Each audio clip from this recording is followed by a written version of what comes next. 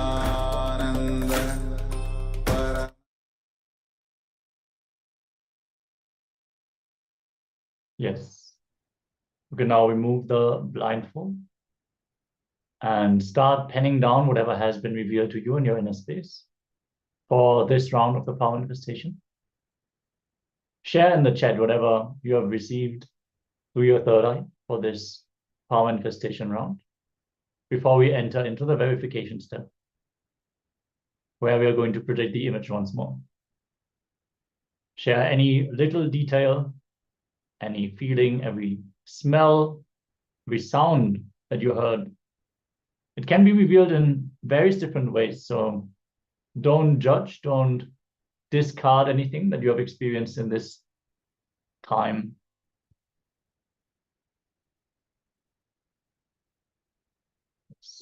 We also request all the YouTube and Facebook viewers to share their experience in the chat.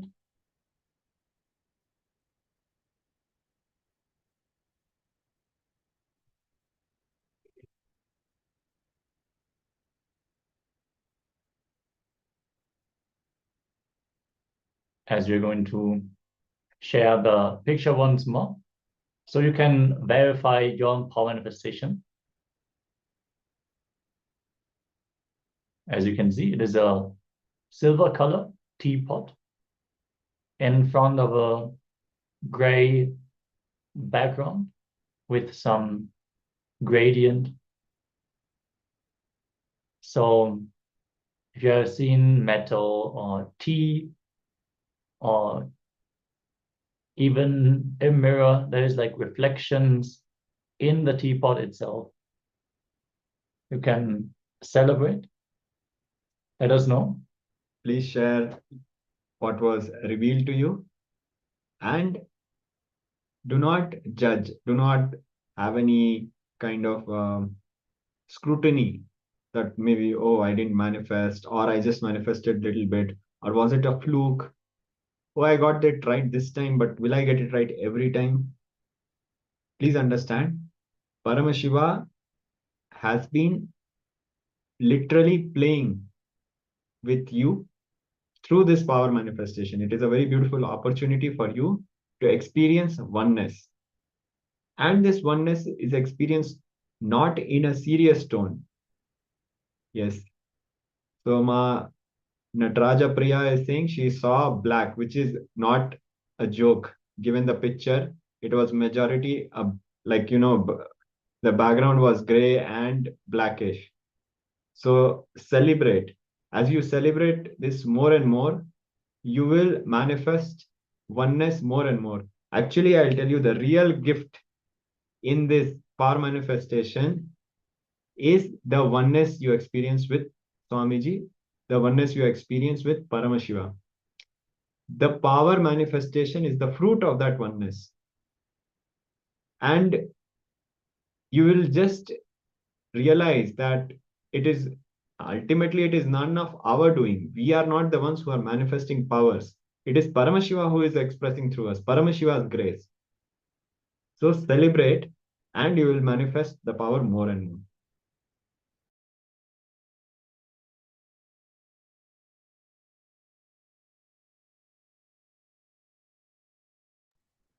Yes, with this, let us now get ready for the next segment of the day.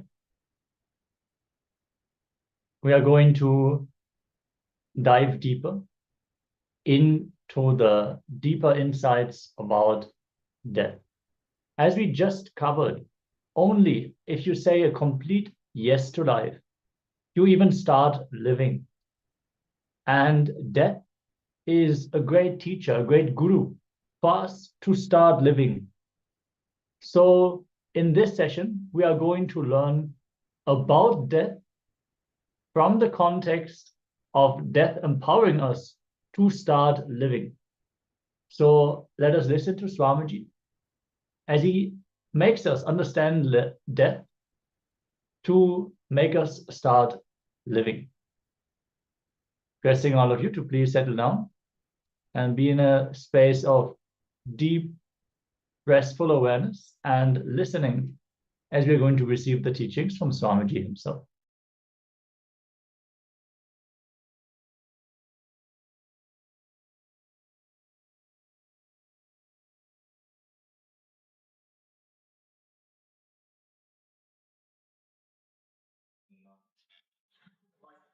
Sutra in Kathopanishad. The Upanishad says, if you do a ritual, Vajapeya, if you do a ritual, Vajapeya means in the Homa, you are supposed to give away all your properties. If you do that ritual and give away all your properties, you will reach the highest state in the heaven. One guy read this line and started doing that ritual to achieve the highest state in the heaven. See how people misunderstand the concepts. Naturally, when you try to do some, when you try to give some donation for the sake of achieving something, you will make business deal. Naturally, you make a business deal. You start thinking how less I can give and how much I can get. This guy also started thinking in a business way. If the ritual says you are supposed to give food, he started giving in a cup, small cup, food for everyone. The ritual says you should give clothes, he started giving kerchiefs. If the ritual says you should give cows, he started getting the old cows, which is not useful, which is supposed to be sent for the slaughterhouse. He started donating that type of cows. The original meaning of the sutra is, if you renounce the idea of possessing few things, you will start feeling homely and comfortable with the whole universe. If you renounce the idea of possessing few things, you will start feeling comfortable and you will start feeling homely with the whole universe. A man who has renounced one home will feel homely in the whole world. The man who has renounced few so-called possessive relationships will feel related to the whole world. It's ultimate teaching. It's ultimate understanding. But this guy tried to practice in a very crude way. Naturally, he will not achieve anything. When you really renounce the I and mine with an understanding, the divine showers his I and mine on you. There is one great saint, he says towards the Lord, "O Lord, I have given my I and mine to you. You gave your I and mine to me. Understand who is the winner? I am only the winner. I am the intelligent guy. My I and mine is nothing but suffering, but yours is nothing but bliss. I just gave suffering and got the bliss. I am the winner, not you. I am the best businessman." He says, I purchased you by paying my ego. I purchased you by paying my ego. You can purchase him by paying your ego. You can have him by paying your ego. But all our relationship with God is more or less like a business. We try to make only business deals from him. God is more or less like a business thing for us. He is not an existential experience.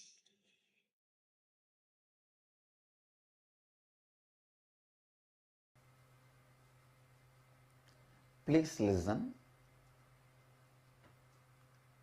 Incompletions just remembered becomes your muscle memory. It upsets you, puts you in low mood. Incompletions rehearsed again and again becomes your biomemory. When something becomes your biomemory, you simply make that start happening in your life.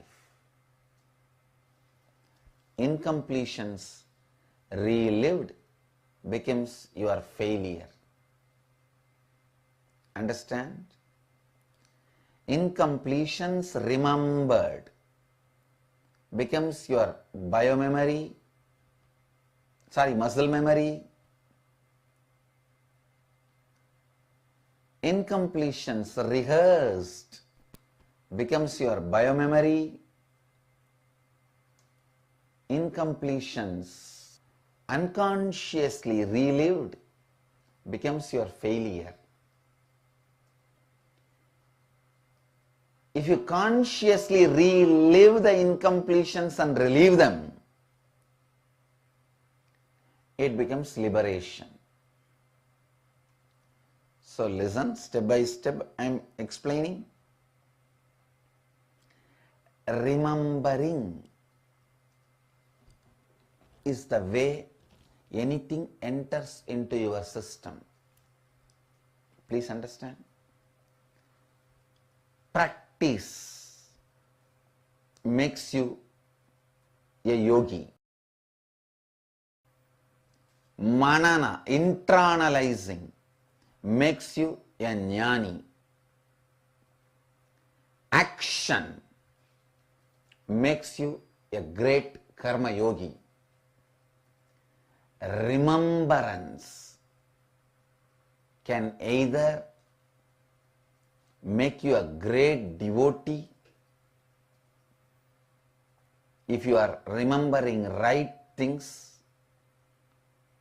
If it is unconscious flow of remembrance, it can destroy the life and make you a failure.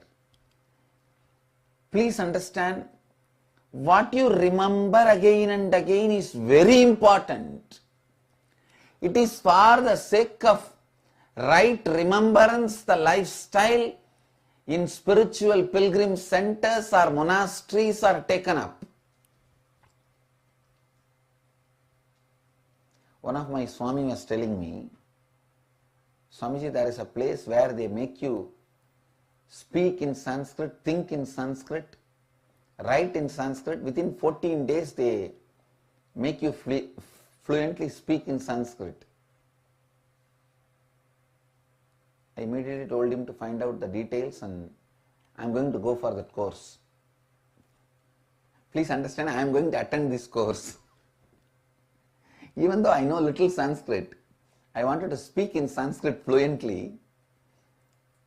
I am going to go and attend this course. And my Swami said, no, Swamiji, we can get those teachers to our ashram and teach. I said, no. If you have to learn, you have to be a student, you have to go to their place with tadviddi pranipadena pariprashnena sevaya. Whatever offering you need to give for the Guru, with that, with humbleness, you have to go to that place.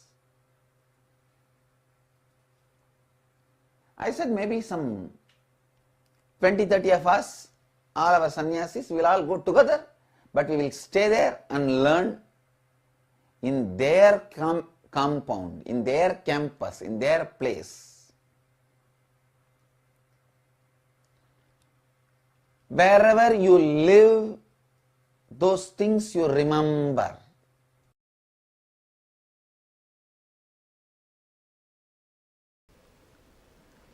Understanding about death will liberate you from this catch-20, where you are caught.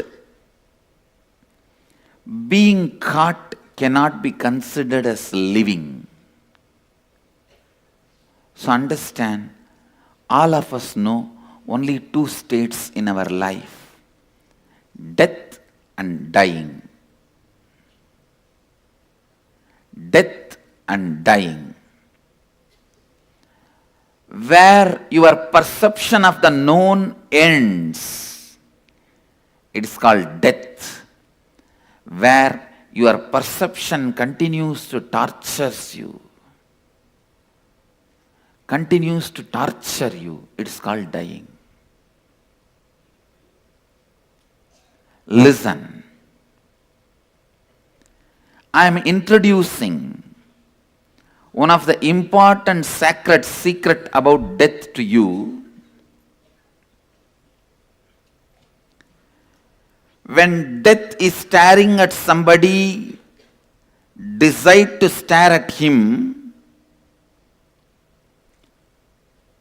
Understand the secret.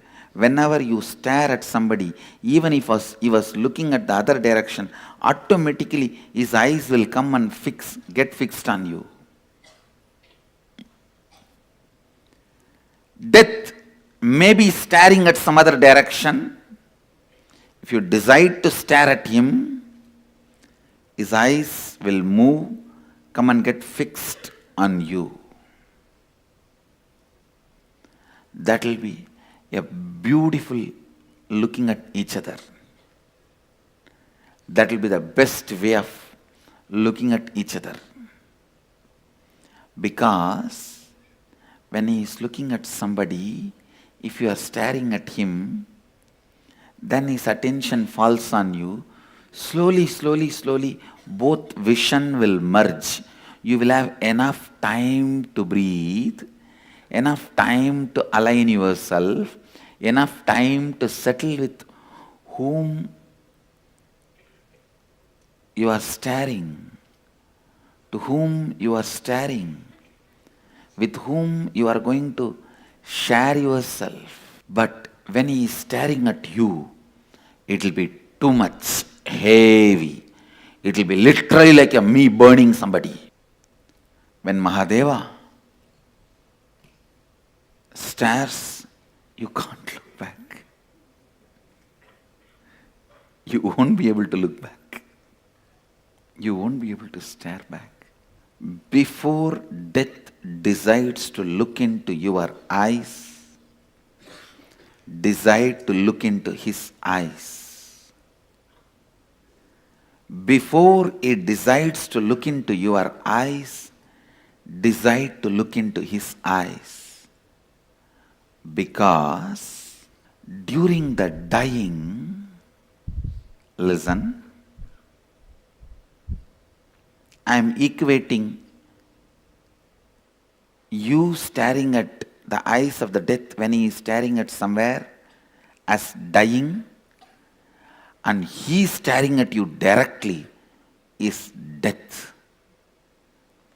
He staring at your eyes directly is death.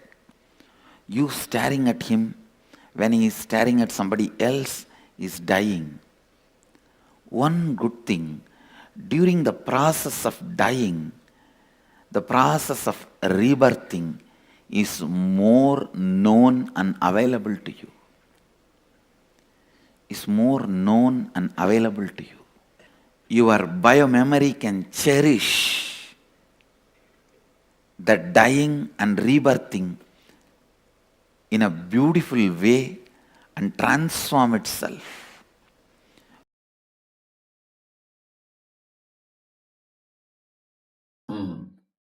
I had my sannyas on the bank of Ganges, Ganga, in Calcutta.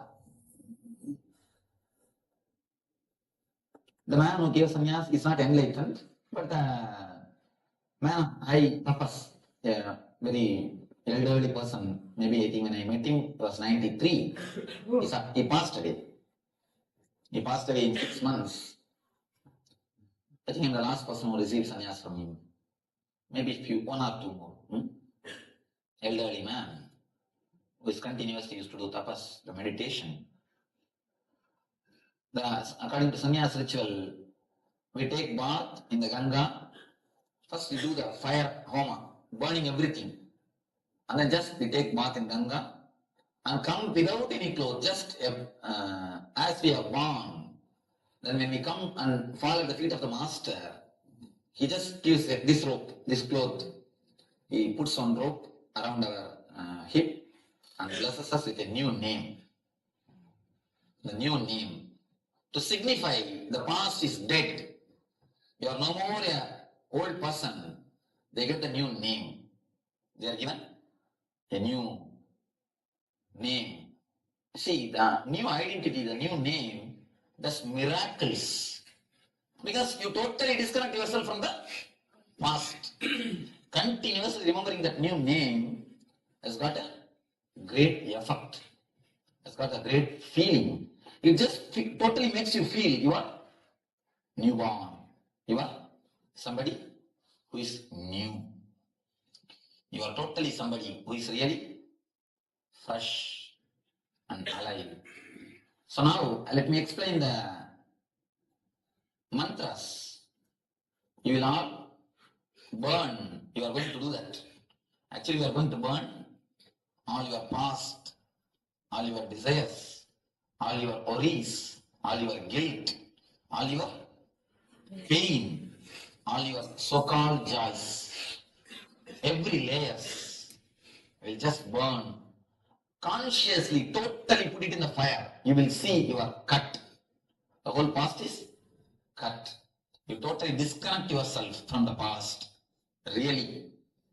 This is the way to come out of the cosmic layer. All the nirvanic layer. All the 7 layers. Finally, the final touch.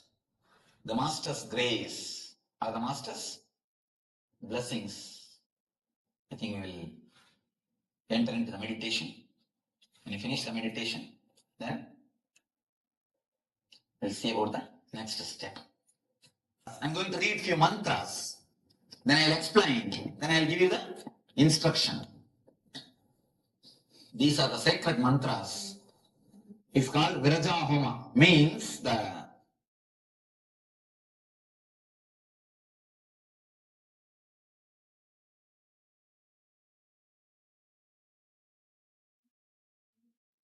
burning the aggressiveness, burning the past. Raja means dust, dirt.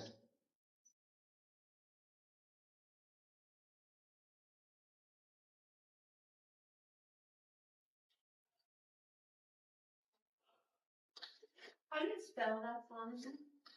Viraja.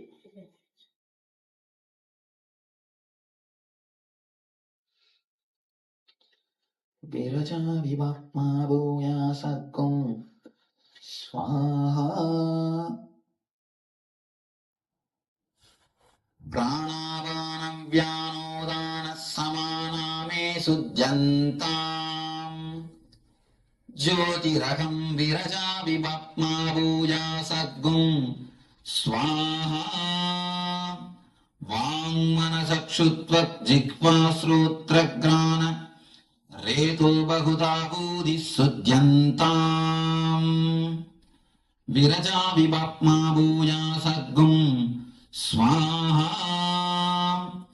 Tvakcharma magunsa Rutirameto majjas Snayabhustodhi sudyantam Jyotiraham Viraja vibhakma bhuya sadgum Swaha Sirappani Pashva Prutva Janta Shraddhopacharas Payavo me Sudyantam Jyotiraham Viraja vibhakma bhuya sagum Swaha Uttishta Purusharida Pingala Lohidaksha Dehi Dehi Davayam me Swaha Sudyantam Jyotiraham Viraja vibhakma bhuya sadgum Swaha Prativyavastejo vayurakasame sudyantam Jyotiraham viraja vibhakma bhuya sadgum Swaha Sabdasparsha ruparasagantame sudyantam ज्योतिरहं Viraja विपप्मा भूया सर्गं स्वाहा मनोवाक्काय कर्माणि मे सुध्यन्ताम् ज्योतिरहं विरजा विपप्मा भूया सर्गं स्वाहा.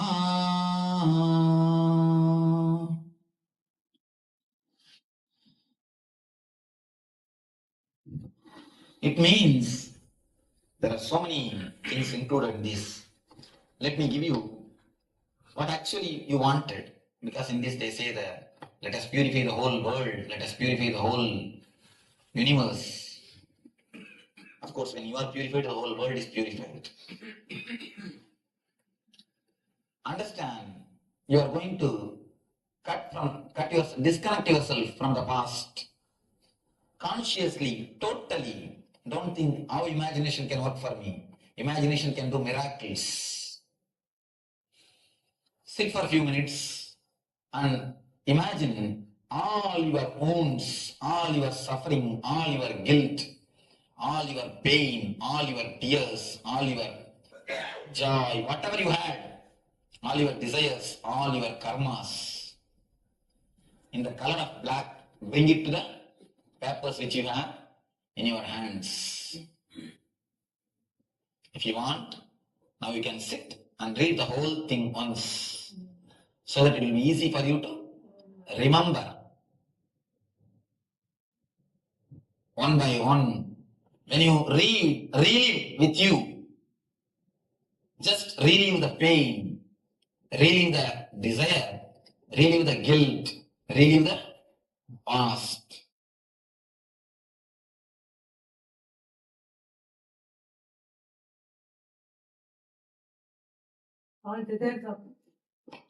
From first line to last line, read by yourself. Read it for you. Relive the whole past, the gist of your whole life in the notebook. So, when you finish the meditation, the whole past should be in the notebook. Start. My blessings.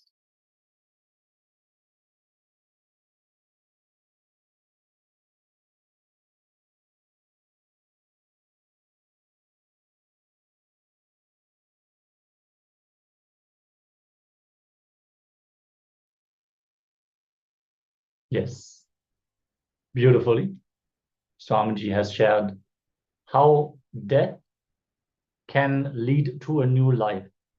If we stare at death when he stares at someone else, that can be a great practice if we want to approach death consciously and live our life fully. When we only stare back at death once he has already fixed his eyes on us, we will not be able to prepare ourselves. We will not be entering into the death consciously. If we take this opportunity, stare at the death while he is staring at someone else, when he slowly turns his gaze towards us, we'll be ready. We will be prepared. And the life that we will live will be a complete life. We also got to listen beautifully to Swamiji sing the mantras of the Vijaya Homa. What a great footage, very enjoyable. But let us now enter into this process. We are going to look back into our lives and see the impact that death has had in our life.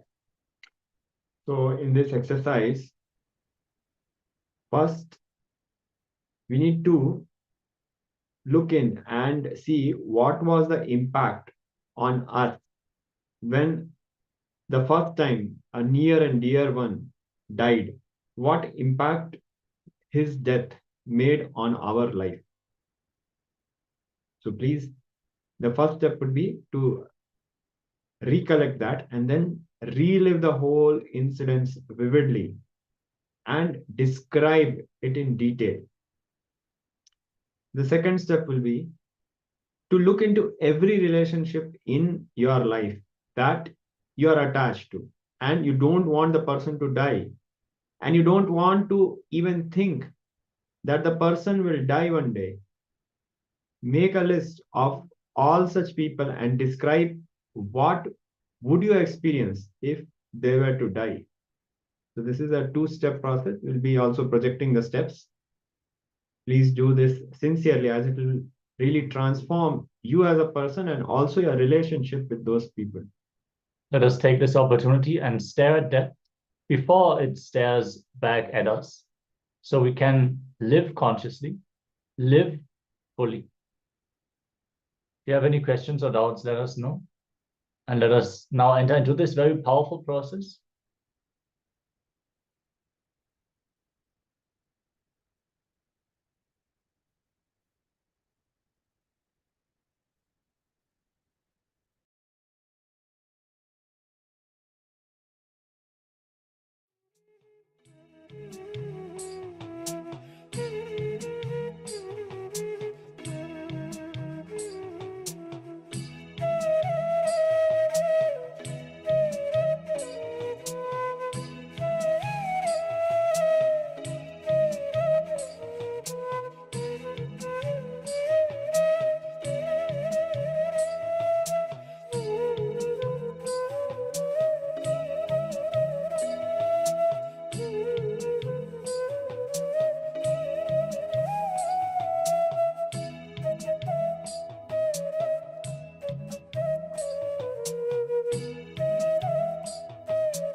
you.